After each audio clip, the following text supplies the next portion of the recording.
The NFL, first and foremost, people are getting paid. And how about getting paid in Cincinnati? Something that we didn't think was going to happen. How about both wide receivers, MarrChase and also T. Higgins, record-breaking contract extensions? Chase, 4 years, $161 million, which includes $112 million guaranteed. Higgins, 4 years, $115 million, and guaranteed for the first 2 years. So now we have Joe Burrow, high paid at quarterback, double wide receiver tandem, points galore at this point, but the questions always settle in for us.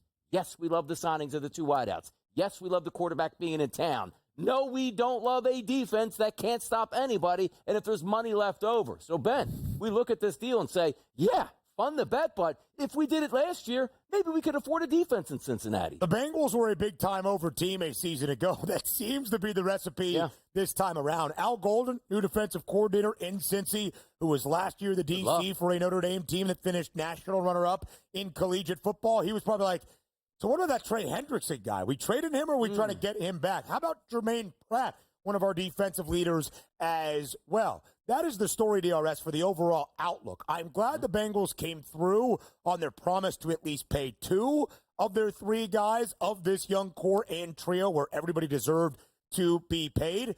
But again, we said this early in the offseason. If we even take Cincinnati at their word, and for a while that felt a little bit dicey, it does not mean we should compliment them outside of, all right, you got the deal done. Because this could have happened a long time ago with T. Higgins after the end of his rookie deal, not being tagged twice, although the extension now. It could have happened last offseason for MarrChase, resetting the market then, not having to play catch up in terms of what he had to be paid. Justin Jefferson last offseason was the highest paid non-quarterback in NFL history. Made a ton of headlines, getting $35 million per year. But the Bengals then promised MarrChase he would be the highest paid non-QB ever. Max Crosby and the Raiders outdid Justin Jefferson and Minnesota. Myles Garrett and the Browns outdid even Max Crosby at $40 million per year. So the Bengals had to pay an extra $5 million per season just to be good on their word that MarrChase would be the highest paid non-QB in NFL history. Again, the financial shrewdness, the flexibility, the foresight, not there for the Bengals, although MarrChase and T. Higgins happy raking in all the millions of dollars they just signed last night. Let's understand this point, because here's what matters most. Look at the team last year. They had Joe Burrow. They had MarrChase. They had T. Higgins. They had Trey Hendrickson.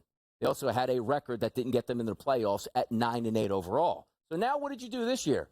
Record-breaking extension for Higgins. Record-breaking extension for MarrChase. And now you're saying, like, you know what? I think we might be able to sign Trey Hendrickson. Let's see if we can put it together. So all 3 players, massive raises, which hurts your ability to bring in other talent. And once again, this isn't the preservation mode of, boy, we won a Super Bowl last year. Let's stay in this window.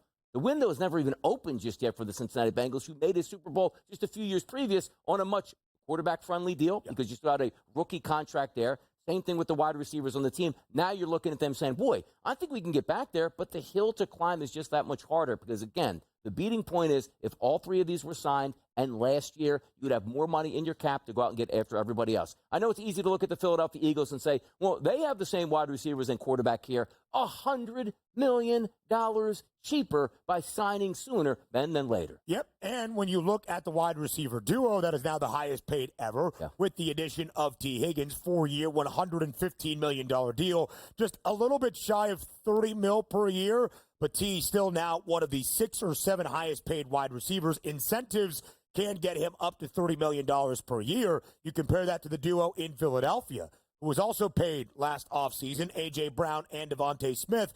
They outdo that, but now you need the cap space and the financial freedom to pay everybody else. Let's get to some other headlines from the weekend that was around the NFL. Donnie, an interesting offseason in Seattle. You ship away Geno Smith and DK Metcalf. You pay Sam Darnold, all right, consistent quarterback. Maybe it doesn't elevate the ceiling in the Pacific Northwest. You pay DeMarcus Lawrence, and now you pay Cooper Kupp.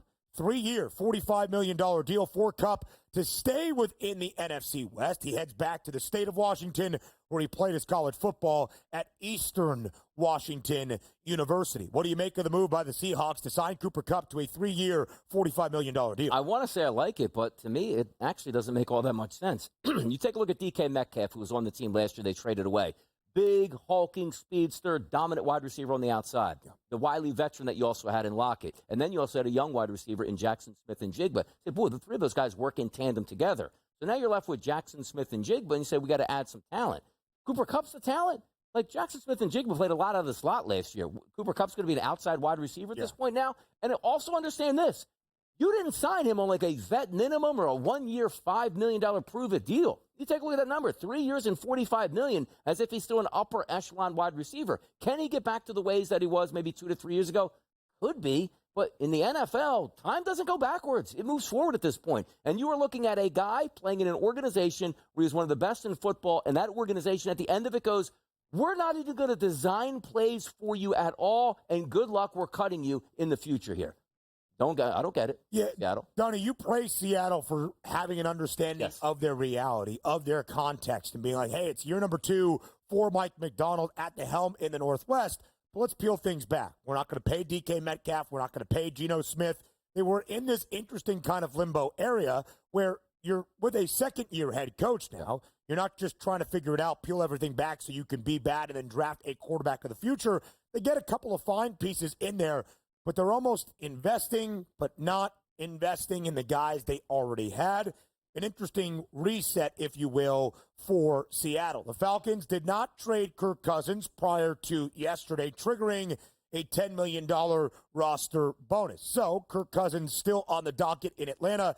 Terry Fontenot, the GM for the Falcons DRS, has said, we are comfortable having a very expensive backup quarterback where Kirk Cousins still remains. Malpractice by a franchise, especially against the salary cap that we continue to talk on and harp on, where every dollar matters. We're trying to catch the teams ahead of you here. The fact that you're paying Kirk Cousins and you don't want to actually play him still stems back to one of the funniest quotes you're ever going to hear, and we bring it up all the time in the early line. Hey, man, if Michael Penix never gets on the field, what a great draft pick it was, because that means Kirk Cousins was playing great. Like, the franchise is backwards. Arthur Blank comes from Home Depot money. Yeah. Like, I'm pretty sure he wasn't spending this ridiculousness at Home Depot, like, hey, let's buy 16 new stores out here and open one of them. Like, that's what you're really doing with that money. Imagine paying like $50 million a year and getting nothing out of that player. And like, hey, this is why we drafted Penix. That makes no sense at all. So whatever they do makes no sense. And if they're figuring that, if they show the rest of the NFL, Ben, that we're really serious about keeping Kirk Cousins, maybe we'll get a draft pick, everybody knows the score. Cut him. We're getting him for free. It is a very interesting move by the Atlanta Falcons, because you have a lot that you are on the hook for financially for Kirk Cousins. I guess it's an idea of value. If you keep Cousins on the roster for this second year of his 4-year deal, you've now already paid out $100 million to Kirk Cousins, which is the amount that was fully guaranteed to Cousins just last offseason. So instead of 1 year for $90 million or 1 year for $100 million, if you trade him away, if you keep him on the roster as that expensive backup, it's 2 years for $100 million, balanced out at $50 million per year.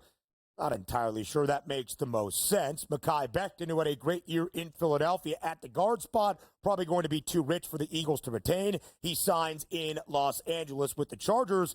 Another Cooper Rush leaving Dallas, the backup now in Baltimore behind Lamar Jackson. Yeah, this is interesting because they were always like, let me get a clone of Lamar Jackson as our backup and our backup to our backup. Now you go Cooper Rush. Yeah. The opposite of that was a real interesting signing for Baltimore, something they haven't done in the past. Cooper Rush has played a ton for the injured Dak Prescott in the last 3 to 4 seasons. Hopefully Baltimore will not need his services nearly as much.